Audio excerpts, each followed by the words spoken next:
Mas o sonho era tão claro e tão vivo que seus olhos se cravaram na grande lareira. Como um náufrago se agarrando a uma palha, ele resolveu conferir a visão do sonho. Conseguiu sair da poltrona, se arrastar com as mãos e os joelhos. A distância era enorme para ele. Extenuado, alcançou o objetivo 476. Descansou um pouco e começou a revirar os tocos queimados de mobília velha e outros trastes que quase completamente barravam a entrada da grande lareira, dentro da qual podiam ser acomodados folgadamente 3 ou 4 homens. Por fim conseguiu entrar e começou a busca com mãos trêmulas. Ele sabia que o barão sempre ocultava uma provisão para épocas desfavoráveis, quando Lourença o condenava ao jejum, mas ignorava totalmente onde era o esconderijo. Naquela época não lhe veio à mente que ele mesmo experimentaria esse tipo de provação. Pode-se imaginar a alegria do conde quando suas mãos apalparam as garrafas. Tirou uma garrafa coberta de pó e fungo, sacou logo a rolha e começou a beber. Era um excelente vinho antigo que o fortificou. Então, já tranquilo, começou a revistar melhor seu tesouro. Encontrou cerca de 20 garrafas, jarras, taças de madeira, carne defumada, frios, potes de geleia e frutas secas. Saciou sua fome e sede. Depois, de alma e corpo aliviados, voltou ao seu lugar. Bom, Bearme, pensou ele, sentando-se com dificuldade. Até morto você aparece para me ajudar, na verdade, para que eu possa me vingar por nós dois. Espere um pouco mais, meu velho amigo. Lourença pagará por mim e por você. Somente no quarto dia a porta se abriu e a própria Lourença entrou. Olá, caro conde, disse ela em tom trocista. Espero ter o jejum aclarado sua memória e tenha se lembrado onde se encontra a caixa de joias. Preciso dela, nunca a esqueci. Só que prefiro morrer de fome a entregá-la a uma criatura desprezível, responsável por minhas infelicidades. A noite de São Bartolomeu. 477. Ao ouvir esta resposta fria e resoluta, a expressão de doçura e bondade maternal desapareceram do rosto da baronesa, transformando-se em crueldade selvagem. Ah, gritou ela encarando o conde com um olhar de serpente, vejo que ainda está muito gordo e a fome somente o irritou. Esperemos até que se acalme. Agora vai ficar mais faminto, pois somente voltarei dentro de 3 dias. Zombeteiramente colocou perto do conde um copo de água e um pedaço de pão. Saiu desejando a Briande bom apetite. Alguns dias depois Lourença voltou e ficou muito surpresa com o silêncio e a teimosia de Briande. Falou com ele longamente tentando persuadi-lo e por fim ameaçando, possessa de raiva, mesmo o agredindo. Ele permaneceu inabalável, sem nada dizer. Ela, então, decidiu deixá-lo sem comer por mais uns dias, mas Saurmont tinha agora sua própria provisão. O velho vinho vinha diminuindo pouco a pouco sua paralisia das pernas. Isso fortaleceu ainda mais sua firmeza. Ele temia o perigo que corria quando sua reserva acabasse, seu sofrimento seria muito maior. Certa vez, passadas 2 semanas desde seu encarceramento, o conde entrou na lareira para conferir o que havia sobrado. Quando revolvia o fundo da lareira, sentiu repentinamente uma corrente de ar frio vindo de uma fenda entre 2 grandes blocos na parede posterior. Intrigado, seguiu atentamente a fenda e bem em cima encontrou um grande pino que provavelmente podia servir a um dispositivo. Ansioso, apertou o pino e, no mesmo instante, uma das pedras se deslocou e abriu passagem 478 para um estreito corredor. Briand entrou nele sem vacilar, alguns minutos depois viu uma luz e deduziu que o corredor ia ter na parte oposta à fachada do castelo. Contentíssimo, retornou para sua escuridão. A partir desse dia passou a cuidar de sua saúde com esmero, algumas vezes durante o dia friccionava as pernas, esforçando-se em andar para desentorpecê-las. Logo, para sua grande alegria, verificou a volta de sua saúde. Mas quando Stanislav e Lourenço apareciam, sentava-se em silêncio imóvel na poltrona, fingindo-se de muito fraco. Imaginando que o fim do conde estava próximo, os 2 perversos estavam desesperados, dirigiam-se a Briand com mais rudeza para obrigá-lo a revelar seu segredo antes de morrer. Às vezes, caindo em sua dissimulada amabilidade, Lourença chorava e implorava ao conde que não a privasse do valioso porta-joias com tanta teimosia. Certa noite, quando a pérfida dupla saiu com ameaça de mais 3 dias de fome, Saurmont resolveu fugir. Entre a montanha de objetos e ferros amontoados no canto do quarto, ele encontrou um velho punhal e o afiou em uma pedra. Colocou sua arma na cintura, se cobriu com velha capa e saiu rapidamente, tendo o cuidado de fechar atrás de si a pedra que dava passagem para o corredor secreto. Sem perda de tempo, Briand se lançou ao banco de musgo e abriu a terra com o punhal. Logo sentiu debaixo dos dedos as incrustações de pedras preciosas do porta-joias. Respirou fundo após tê-lo arrancado da terra, agora estava certo de sua vingança, deixaria a cova aberta para que Lourença visse onde se encontrava o tesouro. A noite de São Bartolomeu. 479 saiu do jardim através da brecha e, correndo, se dirigiu ao bosque. O ar puro da noite o refrescou e revigorou.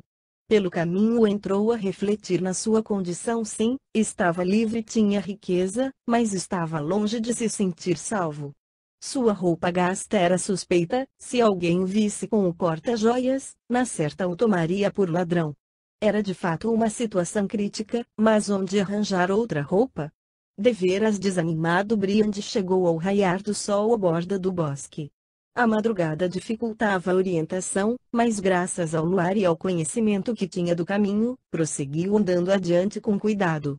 Viu um jovem padre debaixo de uma árvore, dormindo profundamente com a cabeça apoiada num espesso saco de linho. Pulou de alegria. Este encontro era para ele uma verdadeira felicidade. Sem vacilar, num minuto o conde se aproximou do rapaz sorrateiramente e o sufocou, sem lhe dar tempo de acordar. Depois arrastou o corpo até o matagal, onde, após despi-lo, o ocultou sob folhas secas. Tudo isto terminado, disfarçou-se de padre. No bolso da batina achou um pergaminho assinado pelo abade, pelo qual ficou sabendo ter o padre o nome de irmão Félix, pertencente à Ordem de São Bernardo. Agora sim, estava salvo. O porta-joias foi acomodado no saco de esmolas, onde ninguém suspeitaria de sua presença. Podia viajar sem temer a terra e tomar a condição de cavaleiro, na primeira oportunidade que surgisse, dirigindo-se rapidamente aos Pirineus. 480 vi. A vingança de Briand, como se tivesse saído de um pesadelo, com o coração vazio e a cabeça pesada, Diana chegou ao convento. Sob a influência da calorosa acolhida dada por Clemência, seu pesar e inflexibilidade desapareceram e as lágrimas copiosas aliviaram sua alma doente. Chorando contou pouco a pouco a seu amigo os acontecimentos, sua decisão de nunca mais ver René e a terrível descoberta de estar Saurmont vivo. É claro que, estando Saurmont vivo, meu segundo casamento não tem valor, concluiu ela. Mas, para prová-lo, devo denunciar o conde por a descoberto toda essa trama vergonhosa, todo esse escândalo, ela acrescentou em tom de desespero. Esqueça tudo isso e se retire do mundo, observou a senhora Montfort após breve silêncio. Em minha opinião os laços estão mesmo terminados, fique no convento. Aqui, sob o manto do Salvador você estará 482 salvo, tanto de René quanto de Saurmont. Além disso, quem aqui fica logo morre. Isso é uma grande felicidade para aqueles cuja vida, como as nossas, estão particularmente marcada pelos fardos, acrescentou ela com um leve sorriso. Você me aconselha a tomar o hábito? Eu mesma já pensei em fazê-lo. Vivendo perto de você ainda poderia encontrar um pouco de felicidade, murmurou Diana, olhando com tristeza o pálido rosto de sua amiga, com sinais anunciadores de morte próxima. Clemência não era nem sombra da soberba e brilhante mulher de outrora. Não precisa cuidar de mim por muito tempo. Mas veja o que lhe proponho. Quando meu lugar de abadesa vagar, você será minha substituta. Graças aos meus contatos e ajuda do bispo, isto será fácil de conseguir. Hoje à noite mesmo conversarei com Monsenhor Gabriel. Na manhã seguinte, após uma longa conversa com o bispo e depois da confissão, Diana vestiu a roupa preta. A boa Gabriela, com lágrimas nos olhos, comunicou que também ela iria tomar o hábito para não se separar de sua senhora e, como antes, continuar servindo-a. Durante as 6 semanas seguintes, a senhora de Montfort teve sua fraqueza acentuada. 2 dias antes de seu fim chegou um decreto real destinando como sua sucessora a senhora Beauchamp. O documento havia sido trazido pela duquesa de Nevers, a qual desejava ver Clemência pela última vez. A amiga e protetora de Diana, a duquesa, exprimiu seu desejo de participar da cerimônia de ingresso no convento. A noite de São Bartolomeu. 483. Uma noite, antes da admissão de Diana, René chegou ao castelo de Beauchamp. Esteve ausente por 2 meses, viajando por Tupene com Helena e o conde Silari. Durante esse tempo se divertiram à vontade. A palidez do visconde, seu aspecto cansado e as olheiras mostravam a que excesso se entregou durante a viagem. Antônio recebeu. Ele também estava pálido e abatido, mas devido à tristeza e à preocupação. Ao saber da decisão de Diana de se tornar freira, o fiel criado tinha se posto em desespero. Tal saída ele considerava insensata. Antônio nunca deixou de ter esperança de os jovens ainda se unirem, ao menos que entre eles fosse levantada uma barreira intransponível. E essa barreira surgiu o convento. Antônio queria que o visconde tomasse conhecimento da decisão. Daí, quem sabe, talvez o perigo de perdê-la despertasse e ele empregasse todo o seu potencial em trazê-la de volta. Mas, para sua infelicidade, Antônio não conseguiu encontrá-lo em parte nenhuma. O visconde partiu sem dizer aonde ia, nem deu notícias durante esse tempo todo. Em Angers o médico apenas ficou sabendo da partida com o conde Silari e a nora. Mas para onde foram e quando voltariam, ninguém sabia. Após cumprimentar seu senhor, Antônio seguiu em silêncio até o quarto do menino, o primeiro lugar ao qual Beauchamp se dirigiu. Beijou o filho carinhosamente e perguntou ao médico. 484. Diana está bem? Se não a incomodo, gostaria de vê-la, acrescentou ele sem prestar atenção à estranha expressão da ama de leite. A viscondessa não se encontra no castelo. Peço-lhe, Monsieur, me acompanhar para lhe transmitir o recado deixado por ela, respondeu Antônio, tomando uma vela e o conduzindo ao dormitório cuja porta estava cuidadosamente trancada. O que significa todo esse segredo? Diga sem rodeios onde está minha esposa. E quando voltará? Perguntou René, franzindo as sobrancelhas e sentando-se impaciente na poltrona. A viscondessa não voltará mais. Ela está no convento Santa Úrsula e amanhã receberá o hábito, respondeu em voz baixa Antônio com lágrimas nos olhos. René deu um pulo, ficou vermelho e tomou Antônio pelo braço. Você enlouqueceu. Diana no convento. Freira. Que significa isso? Monsieur René. 1 hora após sua partida a viscondessa mandou-me chamar. Comunicou sua partida e pediu para lhe dizer que se encontrava na biblioteca durante nossa última conversa. Com certeza o senhor compreenderá que, depois de ouvir tudo aquilo, já não havia mais lugar para ela neste castelo. Você deveria detê-la, gritou René empalidecendo. Com que direito? Naturalmente eu o teria avisado do que ocorria, se houvesse deixado indicação de seu paradeiro. Agora é muito tarde. Oh, senhor René! O que o senhor fez? Gritou Antônio desfazendo-se em pranto. Depois, tapando o rosto com as mãos, saiu do quarto, agora tão vazio e silencioso. A noite de São Bartolomeu. 485. Tudo ali a René falava de Diana. Ali a cama falava do casamento. Como se ela estivesse presente lhe surgia a imagem de seu rostinho envolto nos cabelos louros sobre o travesseiro. Num canto se encontrava o espelho, diante do qual adorava ficar. Lá estava o frasco dela, o bordado e vários objetos seus. Ela havia deixado tudo, incluindo o próprio filho. Ele tinha se livrado completamente da esposa incômoda. A ela se ligou devido a uma fantasia pecadora, vê-la o irritava e conscientemente atraía. Agora nenhuma obrigação, nem imaginária, iria mais envergonhá-lo. Ele podia se entregar livremente à vida desregrada, divertir-se com amigos e se dedicar a Helena de Silari, a quem deu preferência aberta, em detrimento de Diana. Porque não se alegrava nem um pouco por estar livre. Porque uma tristeza profunda o oprimia e as lágrimas lhe sufocavam a garganta ao pensar que nunca mais veria essa amiga, sempre paciente, delicada e reservada. Seus grandes olhos azuis não mais lançariam aquele olhar profundo e perscrutador. Ele não amava Diana. Como uma sombra passageira ela havia passado por aquelas paredes e, entretanto, o ódio e o desespero se debatiam nele nesse instante. René se levantou quase sem forças e lágrimas amargas brotaram de seus olhos. O Visconde, porém, possuía um caráter demasiadamente leviano e orgulhoso para se entregar ao desespero e recriminações próprias. Logo o sentimento de ira superou todos os demais. Diana o tinha largado sem se lastimar e nem ao menos tentou tocar seu coração. 486 Teve desejo de vê-la novamente para agredi-la. Apesar de tudo queria colocá-la a seus pés, submissa e amável, essa mulher orgulhosa e teimosa, que preferia a solidão do convento a ele. Totalmente corrompido pelas mulheres sem pudor que sempre o rodeavam, René acreditava piamente ser irresistível. Ao constatar que Diana não estava cega pela beleza dele, mas sim via e condenava sua nulidade de caráter, se sentia indignado. Tremendo de emoção se pôs a andar de um lado para outro no quarto.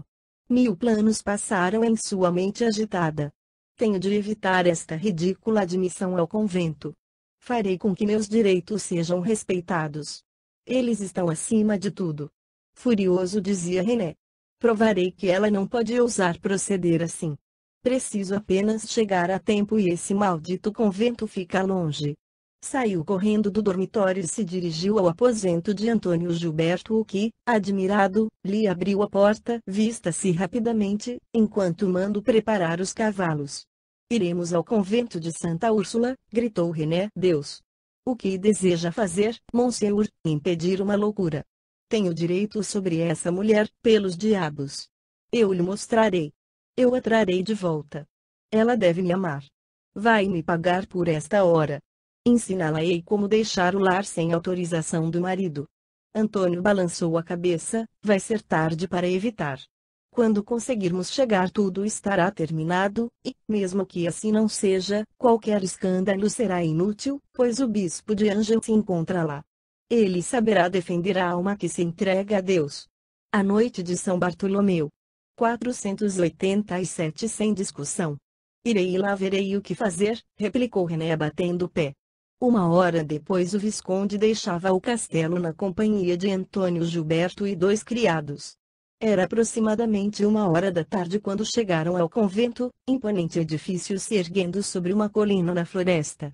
Tanto os cavaleiros quanto os cavalos estavam cansadíssimos, cobertos de suor e pó subiram a colina quase passo a passo.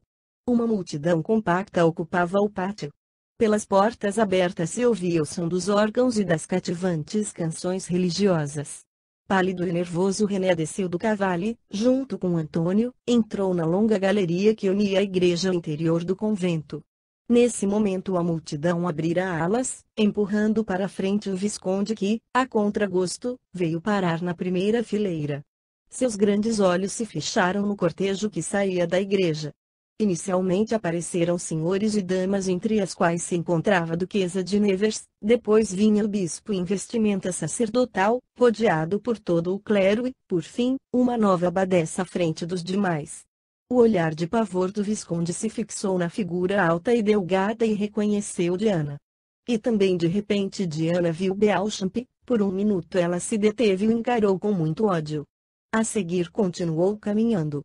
René contudo nem percebeu o cortejo que passara à sua frente, sua cabeça começou a girar e ele teria caído se alguns senhores a seu lado não o tivessem segurado. 488 O Visconde acordou em uma cela destinada a visitantes do mosteiro, com Gilberto e alguns conhecidos seus cercando-o de cuidados. Os nervos extenuados do Visconde não foram capazes de suportar a tensão, ora chorava, ora caía em desespero, exigindo com insistência uma entrevista com Diana. Basta, Beauchamp. Fique calmo e se recomponha, disse-lhe um velho senhor, parente do Visconde, com firmeza e serenamente. Se gosta tanto de sua esposa não deveria tê-la deixado sozinha por vários meses. Tentarei conseguir com Mãe Clemência uma entrevista. Você, porém, terá de se esforçar em reunir suas energias para se portar dignamente. Diana, agora Mãe Clemência, recebeu o bom velho sem qualquer empecilho. Ela já se havia instalado em seu novo recinto de onde a duquesa e o bispo tinham acabado de sair. A jovem recebeu amavelmente o senhor e gentilmente perguntou o que desejava. Venho com um pedido, na qualidade de enviado. O senhor Beauchamp lhe pede, o mais breve possível, uma entrevista. Para que? Perguntou a moça surpreendida. Ele está livre. O que mais quer? Na verdade não temos nada a dizer um ao outro. Generosa dama. Em sua nova posição é louvável perdoar as ofensas. Quem poderá ter mais direito à indulgência do que seu ex-marido? Notou o velho senhor. Diana meneou a cabeça. A noite de São Bartolomeu. 489. Não, conde. Não me tornei irmã de caridade para isso, para dizer palavras hipócritas de perdão. Não o empregarei com o homem que me levou a tomar o hábito. Palavras evangélicas. Apesar de tudo, respeitando sua solicitação, receberei o visconde, se é que ele tem coragem de aparecer diante da mulher que tanto ofendeu. Comunique-lhe, Monsieur, que hoje, após as orações do fim da tarde, eu estarei esperando aqui. Mas, ao cair da noite, ele deve deixar este lugar. Se está doente, nestes arredores não há falta de pousadas e castelos. Não poderá permanecer no convento. Aqui seria apertado para ele. Agradeço, Mãe Clemência, por ter considerado meu pedido. Pedirei a Deus ele cure as feridas de sua alma e derrame sobre a senhora a paz e a tranquilidade, respondeu o velho senhor respeitosamente. Quando o visconde soube que lhe davam um prazo para deixar o convento, ficou com o orgulho ferido. No primeiro momento queria sair imediatamente, mas o desejo irresistível de ver Diana e lhe falar pela última vez o prendeu. O próprio René não sabia o que queria lhe falar e o que desejava, mas a tristeza, a angústia e a consciência pesada o levavam a proceder assim. Coração batendo fortemente, dilacerado em mil sentimentos contraditórios, René apareceu no aposento da abadesa na hora marcada. Uma irmã o conduziu à sala de recepção, pequeno cômodo arqueado, mobiliado com austero luxo. Junto à janela gótica de vitrais coloridos, Diana estava sentada em uma poltrona entalhada.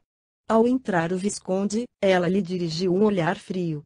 Trajando larga roupa negra e usando um longo véu, ela ainda parecia mais alta. 490. Diana. Diana, por que fez isso? Por que me deixou e a nosso filho? Apesar de tudo eu a amo, disse René se aproximando rapidamente dela. A voz do visconde se entrecortou. A mágoa e a raiva lutavam nele. Mas a última venceu. Não se rompem laços sagrados e se foge do lar, do matrimônio, deixando todas suas obrigações. Como ousou fazer isso? Responda.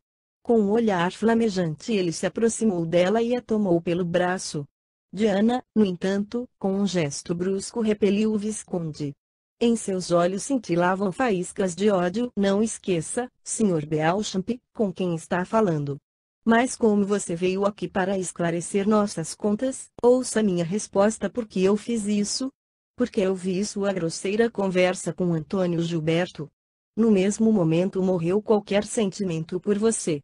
Será que pensou ser eu cega e indiferente, não compreendendo que estava sozinha em nossa casa, onde vegetava esquecida, abandonada e desprezada? Queixou-se que o casamento comigo obrigava a enorme sacrifício, mas você me perguntou uma vez sequer se eu queria seu sacrifício e se o aceitava. Agora eu, por minha vez, lhe pergunto: com que direito fez isso? Homem sem honra. Zombou de um compromisso sagrado e das obrigações que lhe cabiam, vingou-se de uma mulher inocente por ela não bajular sua vaidade e não poder rivalizar em cinismo com suas cortesãs. Eu fui doente, tola e a tal ponto má companheira, que lhe era vergonhoso aparecer onde quer que fosse comigo, respirando a atmosfera de virtude que me cercava. O que é isso? Eu o livrei de mim mesma. Depois de avaliar o quão baixo era o seu caráter, sua vaidade mesquinha, a noite de São Bartolomeu. 490 e o seu egoísmo cruel, sem coração, eu o deixei e preferi a cela do mosteiro. Agora vá embora. Está livre para procurar a mulher que lhe seja mais afim, que saiba apreciar melhor do que eu sua beleza e seus vícios. À medida que Diana falava foi enrubescendo, seus olhos brilhavam. Nesse instante toda a encantadora beleza da moça voltou. Em sua voz soava uma cruel satisfação ter a possibilidade de finalmente jogar em rosto todo o desprezo sentido pelo marido, aquele que a magoou profundamente.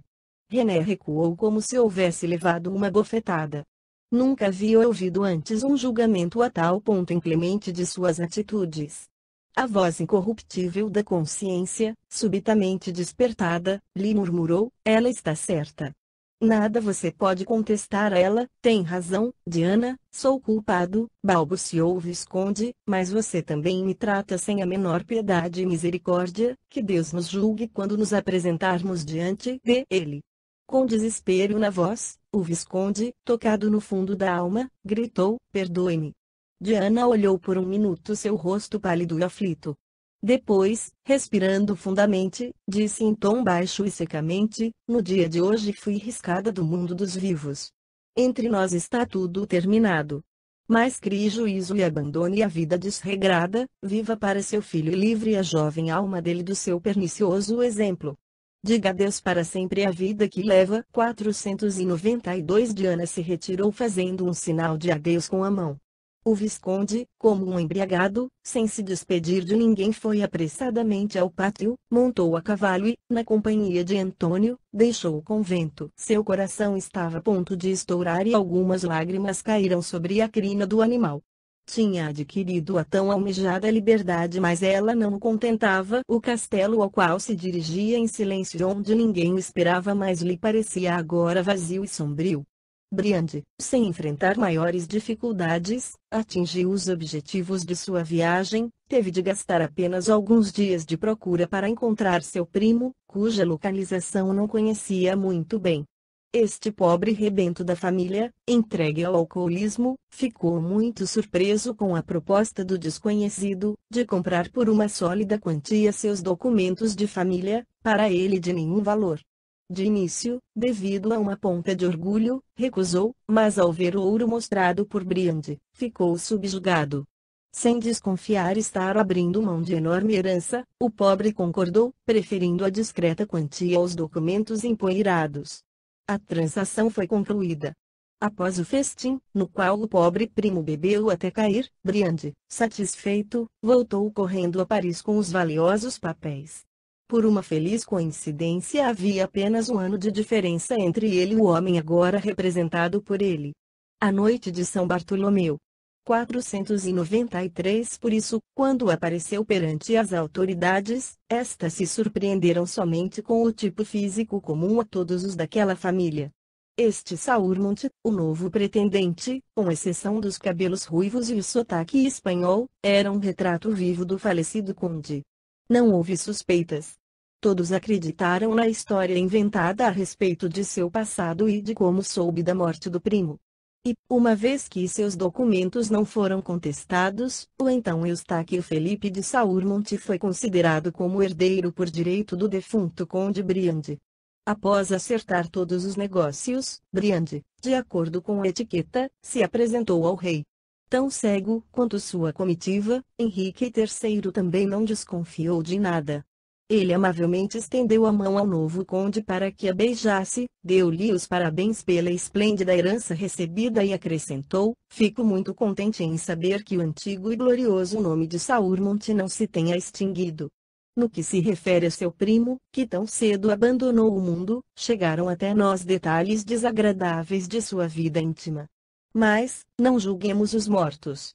Briande se inclinou até o chão, respondendo ter ele esperanças de que o nome manchado e violado por seu primo, não o seria por ele, o mais fiel e humilde súdito de sua majestade.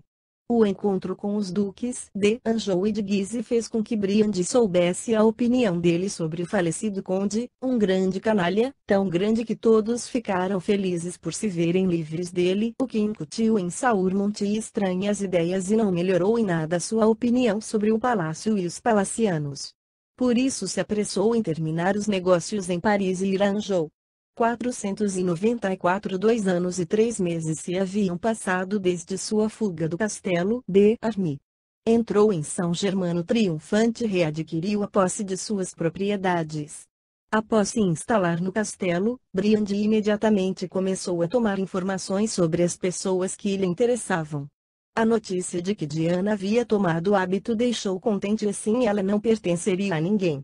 Beauchamp estava ausente há alguns meses e Antônio Gilberto cuidava de seu filho. Quanto a Lourença, ficou sabendo do golpe sofrido, Donsky fugiu levando consigo uma grande soma e todas as joias da baronesa que, desesperada, quase se suicidara. Então Briand achou haver chegado a hora de se vingar. Todos os seus inimigos e cúmplices estavam mortos, restava apenas Lourença que, sozinha, poderia explorá-lo e arruiná-lo de vez.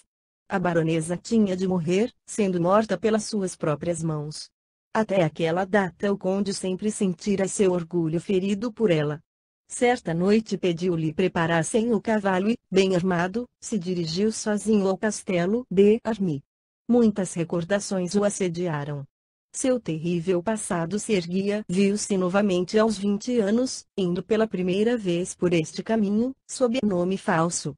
O barão Maylor estava morto, o conde Briand de Saurmont também e ele novamente seguia este caminho com um nome falso. Mas não queria temer mais e acabar sendo descoberto. A última hora da megera havia soado. Perto da brecha ele desceu do cavalo. O muro, mais arruinado que antes, lhe permitiu passar sem dificuldade e logo avistou o velho e grande castelo sombriamente à noite de São Bartolomeu. 495 delineado no azul escuro do céu. Toda a sua fachada estava às escuras. Só de uma grande janela partia fraca e trêmula luz. Era noite de lua cheia. A pálida luz do luar era refletida nos vidros das janelas góticas e dava à paisagem um aspecto triste e tétrico. Por todo canto se sentia o abandono e a negligência. As raízes haviam invadido os caminhos, as estátuas estavam quebradas e derrubadas, o lago parecia um pântano e a velha moradia senhorial estava em silêncio, parecendo desabitada. Um sentimento desconhecido, de profunda tristeza, tomou conta de Briand. Enquanto ele subia pela escada até o terraço na calada da noite, ecoava o som de suas esporas e um estremecimento lhe percorreu o corpo. Neste mesmo terraço havia visto pela primeira vez René e Diana. Afugentando lembranças inoportunas, bateu na porta fechada. O ferrolho não estava trancado e logo a porta cedeu ao seu esforço. A lua iluminava o quarto vazio. Sem vacilar, Briand tomou o bem conhecido caminho para o quarto de Lourença. A luz na janela lhe havia mostrado aonde ela se achava. Ao redor era tudo silêncio e ele não encontrou uma única criatura viva. A porta estava entreaberta, Briand abriu e parou na soleira de onde começou a examinar o quarto. Por todo lado reinava a desordem inacreditável que sempre cercava Lourença. Sobre a mesa restos do jantar grosseiro. Ela mesma, suja e despenteada, dormia na cama roncando alto de boca aberta. O conde sentiu uma enorme repulsa e a ficou olhando hipnotizado. Como havia sido tão louco para ao longo de tantos anos permitir a essa criatura repugnante 496 dominá-lo e, por ela, chegar a fazer Diana sofrer. Deveria ter matado a megera na primeira vez em que ela pronunciou o nome Maylor para o explorar e fazê-lo matar. Ele fechou a porta e escondeu a chave no bolso. A seguir, depois de se certificar de que Lourença não tinha arma alguma à mão, sacou o punhal e se aproximou da cama. Por um minuto olhou para ela, pensando em que morte lhe dar a fim de que ela sofresse mais. Há tempos havia resolvido envenená-la, agora, porém, lhe surgiu a ideia de também queimá-la viva. Desta forma faria sentir a morte duplamente e o fogo liquidaria o corpo repugnante que naquele momento lhe castigava a visão. Dando um passo para trás, bateu com força o pé no chão e gritou: "Acorde, baronesa!" Lourença deu um pulo, esfregou os olhos e, assustada, ouviu o diabo a carregue. Como dorme tranquila se esquecendo do amigo que condenou a morrer de fome, disse ele. Vim para rever uma mulher tão gentil como você. Uma expressão de alegria imediatamente surgiu no rosto obeso de Lourença. Briand, gritou ela, pulando ao chão e se preparando para se lhe lançar ao pescoço. O conde a empurrou com força e ela de novo caiu na cama. Você se engana, baronesa de Army, disse ele sério. Não vim para lhe abrir novamente a mina de ouro. Não. Vim para castigá-la e me vingar de todos os ultrajes com os quais me cobriu. A noite de São Bartolomeu. 497 Pensa que deixarei que me domine por saber Briande de Saurmont e estar vivo.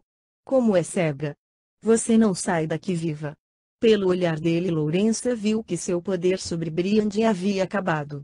Ajoelhou-se aos brados, lhe pediu inutilmente perdão. Ele conhecia muito bem essa víbora. Sabia que se ele queria viver, ela teria de morrer. Empurrou-a com a perna com tal força que as esporas cortaram o rosto dela, tirou do bolso um pequeno pacote e colocou seu conteúdo num copo. Este é um excelente veneno italiano, disse ele em tom de zombaria. Aliás, não se aflija se por causa dele suas pernas ficarem paralisadas.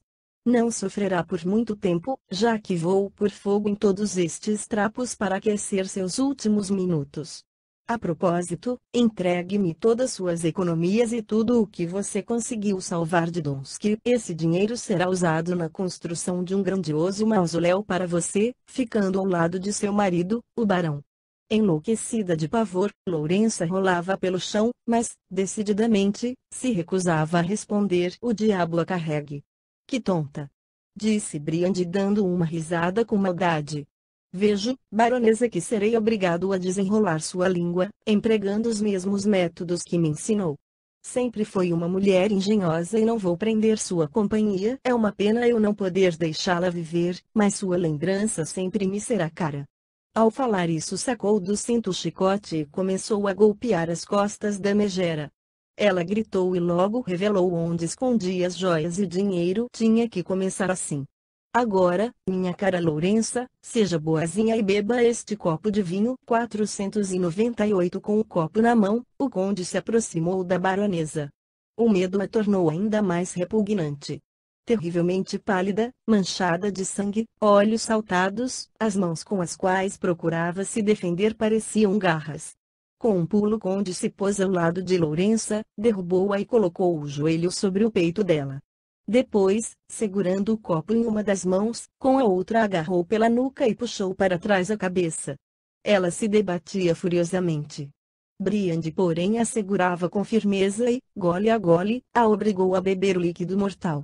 Quando o conteúdo já tinha sido engolido, ele a deixou.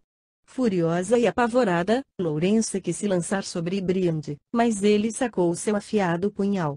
Então ela, espumando pela boca, recuou e começou a rolar na cama. Briande, contudo, deu um forte golpe e a obrigou a ir para o chão. De pé, entre ela e a cama, o conde acendeu a tocha e tranquilamente esperou o veneno agir. Pouco a pouco o rosto de Lourença foi se alterando e ela passou a se contorcer, gritando como um animal ferido. Mas ainda não era agonia. Quando esse ataque passou, ela se acalmou e permaneceu estendida, imóvel.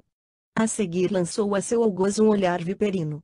Briande resolveu aproveitar o momento.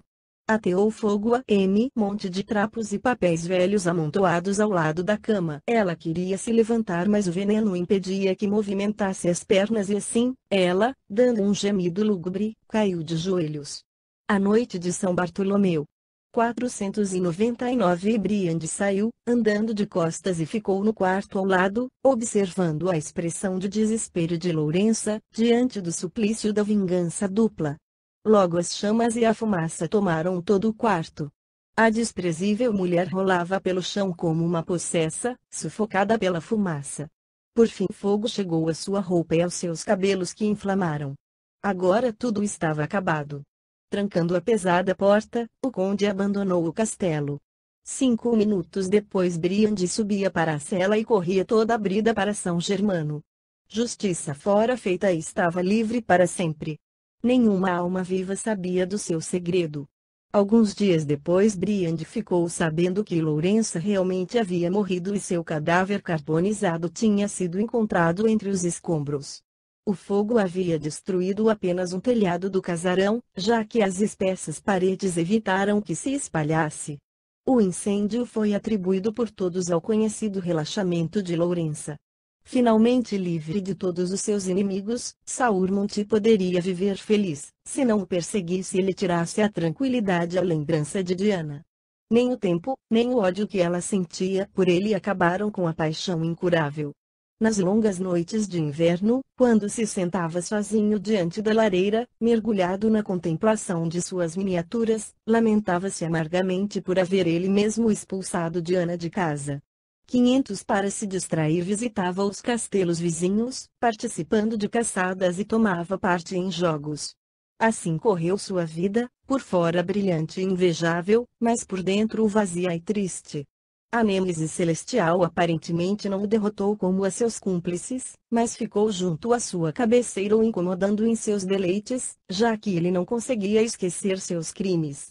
Numa escura e chuvosa noite de novembro, René de Beauchamp, soturno e pensativo, estava sentado em seu aposento diante da lareira, ora olhando fogo, ora seguindo preocupado seu filho de 4 anos, que brincava no tapete com o velho cão de caça. A chama avermelhada iluminava o rosto do Visconde, agora bem mudado e emagrecido. As olheiras e a palidez doente haviam tirado sua cor saudável de antes. Toda a sua figura assinalava tédio e cansaço, rugas prematuras surgiam em sua testa. Os 3 anos e meio últimos o haviam envelhecido 10 anos. Após seu último encontro com Diana, René, a princípio se trancou em seu castelo. A reclusão e o arrependimento, contudo, não duraram muito. Convencido de que tal vida não levava a nada e o acabaria deixando louco, se mudou para Paris. Lá o Visconde refletidamente se atirou loucamente a aventuras amorosas e intrigas políticas. Nenhuma das duas, entretanto, lhe dava satisfação. Sua saúde não suportou tal vida, cheia de excessos e abusos. Doente, desanimado e cansado de tudo, o Visconde retornou depois de alguns meses para descansar no castelo de Beauchamp. A noite de São Bartolomeu. 501 encontro com o filho, quase esquecido durante estes anos de aventuras, causou uma estranha reação na mente de René. Ele se sentia preso a essa criança desprezada por tanto tempo. Em algumas semanas amadureceu a decisão de ficar definitivamente no castelo de Beauchamp e de se encarregar da educação de seu herdeiro. A propósito, o pequeno René justificava todo o amor e orgulho sentido por seu pai. Era um menino encantador, esperto e muito inteligente. Fisicamente se parecia muito com o pai. De Diana herdar os espessos cabelos dourados que lhe caíam em cachos e o olhar claro e profundo, que em momentos de emoção se tornava penetrante e cruel. Alguns dias antes, sem motivo aparente, o menino adoeceu, deixando o Visconde muito preocupado. O menino sempre teve a saúde delicada, mas nunca alguém pensou ter ele um acesso tão forte como agora. Em meio às brincadeiras mais animadas, o pequeno subitamente empalidecia e um tremor percorria todo o seu corpo. Ele caía em estado de torpor, desfalecendo, do qual voltava fraco e extenuado. Se o pai lhe perguntava alguma coisa, ele respondia não sentir nenhuma dor e achava que tinha estado dormindo. Para a infelicidade do Visconde, Antônio Gilberto se encontrava, então naquela ocasião, ausente, havia ido visitar um velho parente acamado. Enviado um mensageiro à sua busca, este não regressou nem mandou notícias. 502 J.W. Rochester. René, cada vez mais preocupado, acabou por fim chamando o Dr. Luca, mas o velho médico confessou honestamente não conhecer a doença do pequeno Visconde. Em apenas alguns dias o pequeno piorou. O grave suspiro do menino tirou René de seus pensamentos e o pai logo percebeu estar sozinho para acudi-lo no acesso que se aproximava. O belo rostinho da criança ficou imensamente branco, seus olhos semicerrados tinham um brilho vítreo, e seu corpinho se debatia em convulsões. O cão que se encontrava na sala levantou as patas dianteiras, ficou de pelos eriçados e se escondeu num canto de onde começou a uivar e gemer assustado. O Visconde foi tomado por um vago temor, enquanto um arrepio lhe percorria do ombro aos braços. Reprimindo esse mal-estar, René correu a seu filho e o tomou nos braços. A cabecinha da criança pendeu e ele parou de respirar. Desesperado, o Visconde levou o filho para a cama e empregou tudo o quanto de outras vezes tinha dado bom efeito. Seu esforço foi válido. O menino voltou a si, abriu os olhos, mas seu olhar era sem vida, permanecia estendido imóvel. O pai o colocou em uma cama menor e ele mesmo se sentou à sua cabeceira.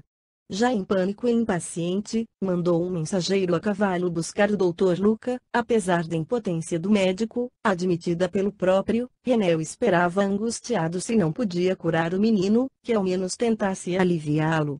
Recostado na poltrona, o Visconde seguia temeroso cada movimento do filho. A sibilante descontínua respiração era o único ruído a soar na sala. A noite de São Bartolomeu. 503 René se sentia mal, os membros pesavam como chumbo, sentia arrepios e tremores, e uma sensação vaga e indefinida de medo pairava em seu coração. Aflito por ficar sozinho, ele deixou a ama seca vigiando o menino. Um estranho ruído acompanhado de pequenos estalos nas paredes e nos móveis chamaram sua atenção, então se levantou e lançou ao derredor um olhar suspeitoso e intranquilo. Seus olhos se concentraram em um ponto luminoso que pouco a pouco foi aumentando. Subitamente da escuridão saiu um ofuscante feixe de luz a iluminar uma mulher alta e magra, vestida de branco. A mulher se aproximou dele. Completamente apavorado, René reconheceu Diana.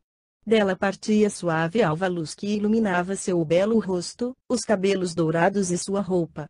Ela pairava sobre o chão e logo em seguida uma luminosidade aclarou a caminha do menino. Passando diante do Visconde sem nem ao menos olhar para ele, Diana, ou sua sombra, deslizou sobre a criança e lhe tomou a mão. Paralisado, René a tudo assistia em silêncio. Nunca havia visto mulher tão bela como naquele instante estava Diana. O olhar dela fixo e cintilante olhando o menino fez seus cabelos ficarem de pé. E apesar disso ele não pôde deixar de olhar o impressionante espectro. E agora os dois, um alvo par, ora como um raio, ora como uma tocha, pouco a pouco se erguia do leito. Depois ocorreu estranha metamorfose, pontos luminosos se concentraram formando uma nuvem que se distendeu e tomou a forma do menino. Ele sorridente, radiante mesmo, estendeu a mãozinha e então Diana o pegou nos braços e se voltou. Por um instante os dois pairaram diante de René, ao que pareceu, olhando para ele 504 e então subiram, se apagaram e sumiram no ar. O Visconde soltou um grito e, fechando os olhos, se abateu na poltrona. O ruído de passos, vozes inquietas e a luz o trouxeram de volta. Como Monsieur se sente? Perguntou Luca segurando um frasco que mantinha junto ao nariz do Visconde. Eu me sinto muito bem. Mas como está o menino? Pediu René, passando a mão sobre a testa fria e úmida. O médico se persignou. A inocente alma do pequeno Visconde retornou à sua morada celeste. Coragem, Monsieur, e se incline perante a vontade do Senhor do Universo, respondeu em tom baixo o médico, olhando com compaixão o rosto desalentado do jovem. Não descreveremos o estado de espírito do Visconde, mergulhado em profunda apatia. Não se ocupou de mais nada após ter terminado os preparativos do sepultamento.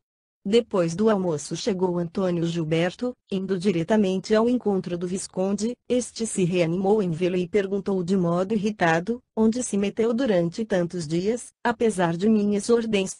O menino morreu em sua ausência.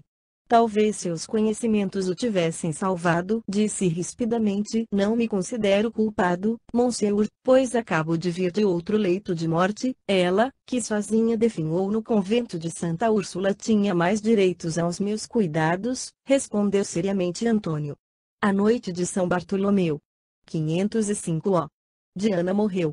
Agora não duvido ela tenha vindo buscar a criança, exclamou René muito pálido. A senhora morreu devido à doença cardíaca com a qual muito sofria. Na verdade eu ouvia que antes de morrer ela frequentemente pronunciava o nome de René. Mas quem pode dizer a quem ela se referia? É claro que é o filho, respondeu com amargura o Visconde. Quando aconteceu que uma mulher, mesmo no seu leito de morte, tenha perdoado ao homem que a traiu? Nesse mesmo dia René passou a noite na sala onde se velava o corpo da criança. Pondo-se de joelhos ao lado dele, o Visconde com olhos úmidos contemplou o rostinho doce e beijou a mãozinha fria. Um triste sentimento de vazio, de solidão, lhe oprimia o peito. Como num pesadelo lhe passou pela mente as cenas de sua tumultuada vida. Que lhe tinha dado a vida? O que restou? Nada, nem satisfação, nem felicidade. Ofuscado pelos escândalos, vinhos e jogos, abandonou o lar e desprezou a pura felicidade familiar. Agora a visão do pequeno caixão lhe dizia na consciência: você haverá de mudar para a casa eterna onde reina a justiça inexorável. O pequeno ataúde foi colocado no jazigo da família, seguindo todo o ritual para a ocasião.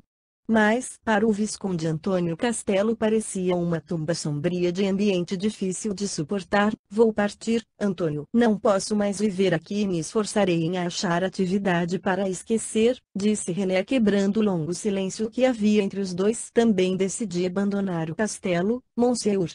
506 Nesse caso, venha comigo. Vou ingressar no partido do Duque de Guise. Se os partidários da Liga vão continuar a falar ao invés de agir, oferecerei meus serviços ao Duque de Parma. Não, Monsieur, não o seguirei. Resolvi ingressar no mosteiro, respondeu o jovem médico em tom sombrio. Estou farto da vida e das pessoas. Todos os que eu amava já morreram. Não estou em condições de servi-los, irei orar por eles. Ao Senhor o mundo e o barulho dos deleites, a minha paz e o silêncio entre os monges. Final.